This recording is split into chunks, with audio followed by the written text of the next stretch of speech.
دوستو ہم سبھی جانتے ہیں کہ رمضان آنے والا ہے، مگر جیسے جیسے رمضان قریب آ رہا ہے ویسے ویسے دنیا بھر میں اب غزہ کو لے کر ٹینشن بڑھتی جا رہی ہے۔ وہ اس لیے کیونکہ پچھلے کچھ دنوں کے اگر ایکٹیویٹیز کو دیکھا جائے تو پچھلے کچھ دنوں کے بیانات کو دیکھا جائے تو ایسا محسوس ہو رہا ہے کہ مانو اسرائیل رمضان کا بڑی بے صبری سے انتظار کر رہا ہے، بلکہ اس نے تو رمضان کے مہینے میں غزہ کو لے کر کچھ خاص طرح کی پلاننگ ہی کر رکھی ہے۔ حیرانی کی بات تو یہ ہے کہ اسرائیل کی طرح اب ترکی سے بھی اس طرح کی خبریں آ رہی ہے کہ وہاں پر اندر ہی اندر کیا چل رہا ہے، یعنی رمضان اور غزہ کو لے کر کچھ بڑی پلاننگ کی جا رہی ہے۔ ایک ایسی ہی پلاننگ جسے پریشان ہو کر نہ صرف اسرائیل ہی کے کان کھڑے ہو گئے ہیں بلکہ خود ترکی کی گورنمنٹ بھی اب ٹینشن میں آ گئی ہے، اور اس کو یہ خطرہ ستانے لگا ہے کہ کہیں اس بار رمضان میں غزہ کی وجہ سے 2010 کا وہ ریپیٹ نہ ہو جائے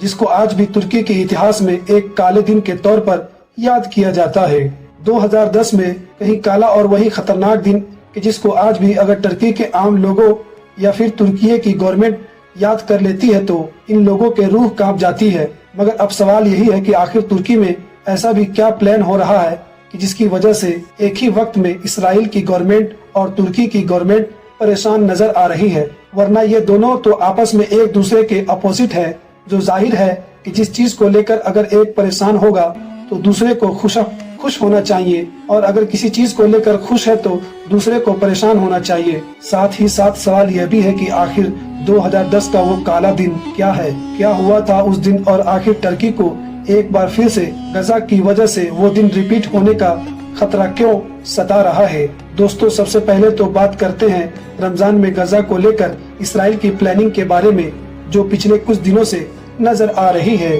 جیسا کہ ابھی بینی گینٹس کی طرف سے ہی 2-3 دن پہلے ایک بیان جاری کیا گیا، اور یاد رکھنا چاہیے کہ وہ بندہ کہ جو اسرائیل کی کیبنیٹ میں بھی شامل ہے، اس بندے نے اپنے بیان میں کہا کہ دنیا کو جان لینا چاہیے اور حماس کو بھی جان لینا چاہیے کہ اگر رمضان تک ہمارے قیدی ہمارے گھروں پر واپس نہیں آتے ہیں تو ہم جنگ جاری رکھیں گے، رمضان میں بھی، اور خاص طور پر رفح وغیرہ پر اپنا آپریشن کریں گے۔ ساتھ ہی ساتھ اس بندے نے یہ بھی کہا کہ حماس کے پاس آپشن ہے یا تو وہ سرنڈر کر دے اور ہمارے ہاسٹیج کو آزاد کر دے تاکہ غزہ کے لوگ خوشی خوشی اور صحیح طریقے سے رمضان کو سیلیبریٹ کر سکے، ورنہ پتہ ہے کہ انجام کیا ہونے والا ہے۔ اس کے علاوہ دوستو اسرائیل کا بیگویر نام کا وہ جو ایک ایکسٹریم ایکس نیتا ہے، یعنی کہ کٹر پنتھی نیتا ہے، جو آئے دن اپنی کٹر پنتھی ایکٹیویٹیز کی وجہ سے میڈیا میں چھایا رہتا ہے، اس کی طرف سے بھی ایک بیان آیا ہے، اور اس نے گورنمنٹ سے کہا ہے کہ یعنی نیتنیاہو سے کہا ہے کہ ہم کو چاہیے کہ ہم آنے والے رمضان میں ویسٹ بینک میں رہنے والے مسلمانوں کو مسجد اقصی میں انٹر نہ ہونے دے۔ اور حیرانی کی بات تو یہ ہے کہ اگلے ہی دن پردھان منتری نیتنیاہو کی طرف سے بھی آفیشیلی بیان جاری کر دیا گیا جس میں کہا گیا کہ مسجد اقصی کے اندر جانے کی اجازت ہوگی، لیکن ہم لمیٹیشن لگائیں گے، یعنی کہ بہت کم تعداد میں ہی مسلمانوں کو مسجد اقصی میں انٹر ہونے دیا جائے گا، اور ہم ایسا اس لیے کر رہے ہیں تاکہ سیکیورٹی وغیرہ کو مینٹین کیا جا سکے۔ دوستوں میں یہاں پر آپ لوگوں کو یہ بھی بتاتا چلوں کہ مسجد اقصی کا کوئی عام جگہ نہیں ہے بلکہ مسلمانوں کے لیے تیسری سب سے مقدس جگہ مانی جاتی ہے۔ بات صرف اسی رمضان کی ہی نہیں بلکہ مسجد اقصی کے بارے میں تو ہر رمضان میں ہی سننے کو ملتا ہے کہ وہاں پر اسرائیلی فوج نے مسلمانوں کو روکنے کی کوشش کی یا ان کے اوپر الگ الگ طرح سے قانون تھوپنے کی کوشش کی۔ نتیجہ یہ ہوتا ہے کہ ہر سال ہی وہاں پر کلیش ہو جاتا ہے، اور اس بار تو آلریڈی جنگ چل رہی ہے، تو ظاہر ہے حالات کیسے بن سکتے ہیں یہ سوچنا بھی بڑی مشکل بات ہے۔ یہی وجہ ہے کہ خود اسرائیل کی بھی کئی میڈیا آرگنائزیشن کھلے طور پر اس بات کو لکھ رہی ہے کہ یہ جو گورنمنٹ نے مسجد اقصی سے جڑا ہوا فیصلہ لیا ہے یہ خطرناک ثابت ہو سکتا ہے، اور ہو سکتا ہے کہ ہماری گورنمنٹ پر یہ بے حد فائر کر جائے۔ اس کے علاوہ حماس بھی اس بار بیان آیا ہے اور اس نے کہا ہے کہ یہ جو گورنمنٹ کی طرف سے مسلمانوں کو مسجد اقصی میں انٹر کرنے سے روکنے کا فیصلہ لیا گیا ہے، یہ دراصل کٹر پنتھی یہودیوں کی جو مذہبی جنگ ہے اس کا ایک حصہ ہے۔ اتنا ہی نہیں، حماس نے یہ بھی کہا کہ تمام مسلمانوں کو اس کو روکنا چاہیے اور کھلے طور پر فلسطینیوں کو اس کا ویرودھ کرنا چاہیے۔ دوستو یہ تو تھی اسرائیل کی کہانی، مگر اب ذرا تھوڑا سا ترکی کے طرف بھی چلتے ہیں۔